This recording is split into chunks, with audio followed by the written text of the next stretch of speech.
Un saludo nuevamente, vamos entonces con la segunda parte de esta etapa de corrosión dentro del tema de estabilidad de los materiales. Bien, como les decía, la corrosión no es otra cosa que el desgaste de un material a efectos del ambiente en el cual se encuentra. Entonces es crucial para nosotros conocer con qué velocidad ocurre este desgaste, cuánto tiempo va a tardar para que un material pierda la masa determinada, que es masa crítica para nosotros, o en cuánto tiempo tengo yo, cada cuánto tiempo tengo que hacerle mantenimiento preventivo, o cuándo voy a tener que hacer un mantenimiento correctivo, o otras características de diseño. Entonces, para calcular la velocidad de corrosión, eso es lo que, o calculando la velocidad de corrosión, nos permite conocer la cantidad de metal que se va a depositar o la cantidad de metal que se va a perder, que por un balance de masa debe ser la misma. Y esto lo hacemos con la ecuación de Faraday.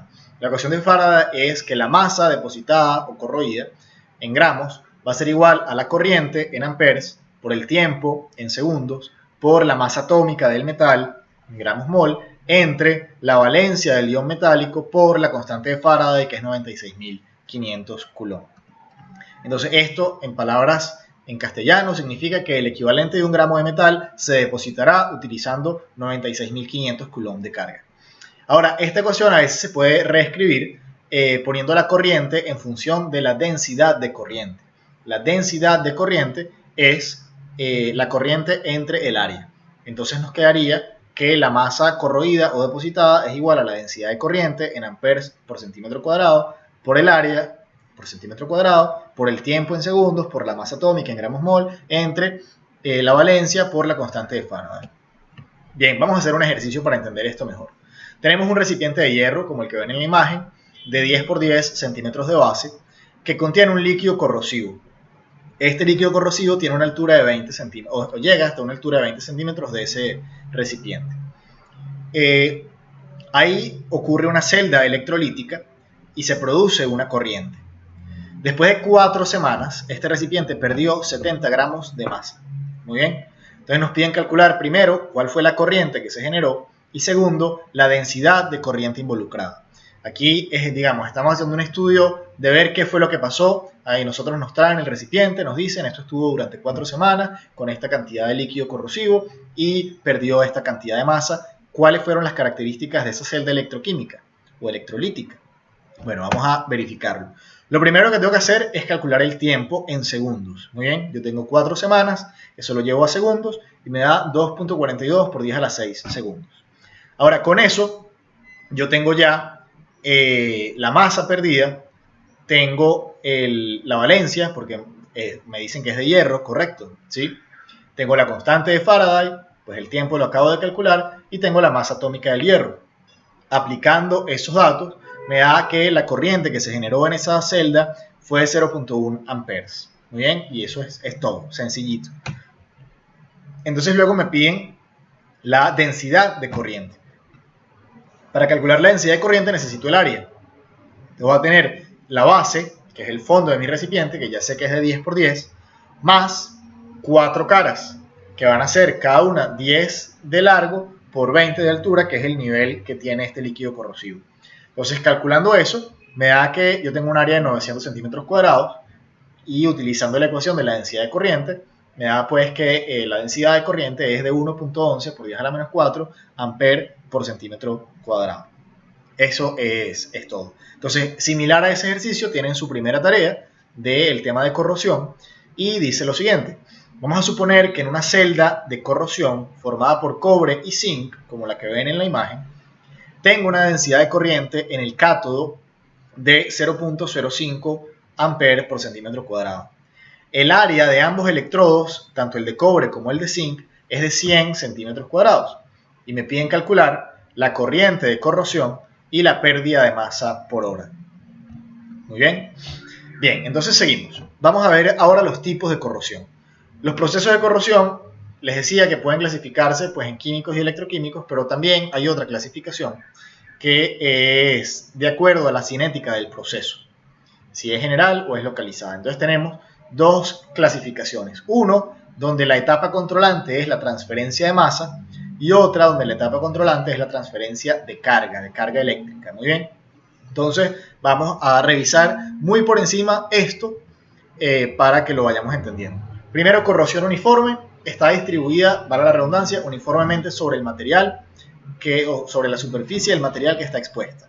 Eso ocurre muy comúnmente en las áreas costeras por el salitre del agua, pero también ocurre en la industria, en plantas químicas como la que vemos acá, donde hay ambientes altamente corrosivos por las sustancias que se manejan en la planta. Tenemos la corrosión galvánica, que es cuando dos materiales distintos están en contacto y generan una celda eléctrica. Típicamente, estas arandelas o estas tuercas que se usan para unir materiales, si el potencial de electrodo de ambos materiales es muy diferente, se genera esta corrosión galvánica que ven acá. Tenemos también el daño por hidrógeno. El daño por hidrógeno degrada las propiedades mecánicas de un material, desde la pérdida de ductilidad hasta la fragilización que lleva a la ruptura.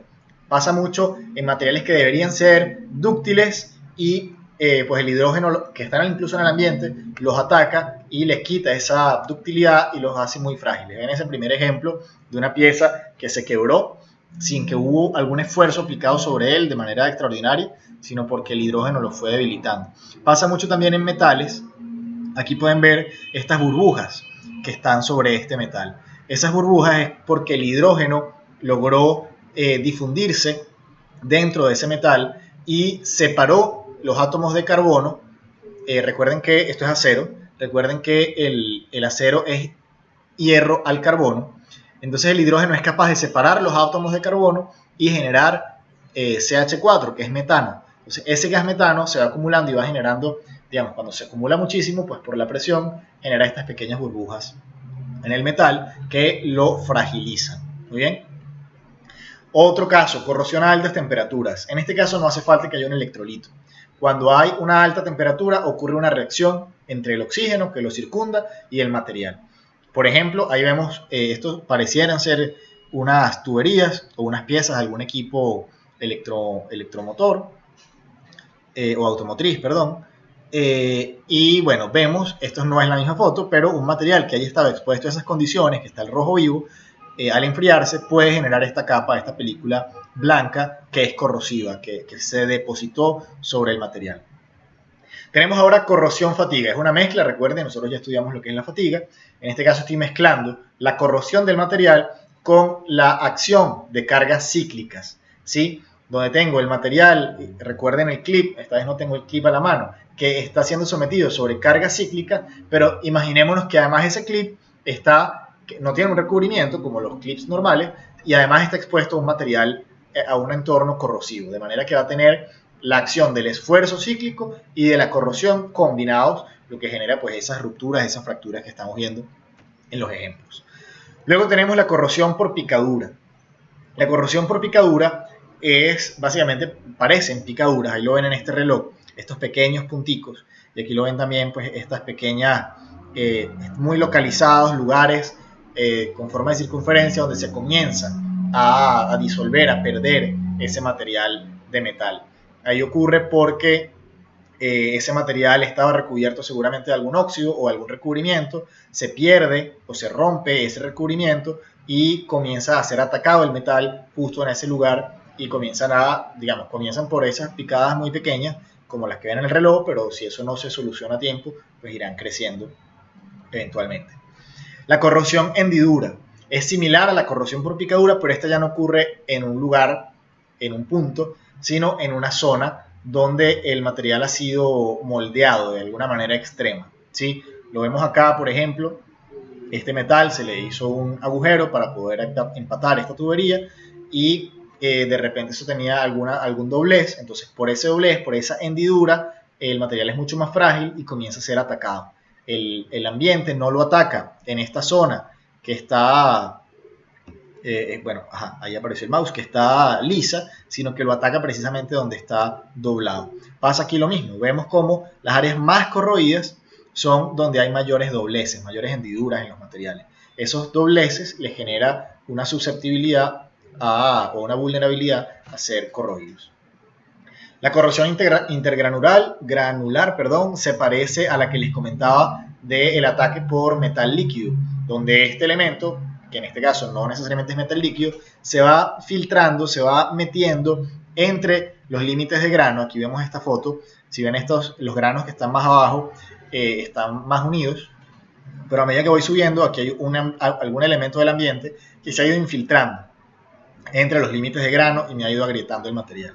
Eso puede llegar a situaciones tan graves como esta que vemos acá, donde aquí se ven pues como unas láminas de este material que fue corroído intergranularmente y parece que hubiese tenido como esa explosión de material.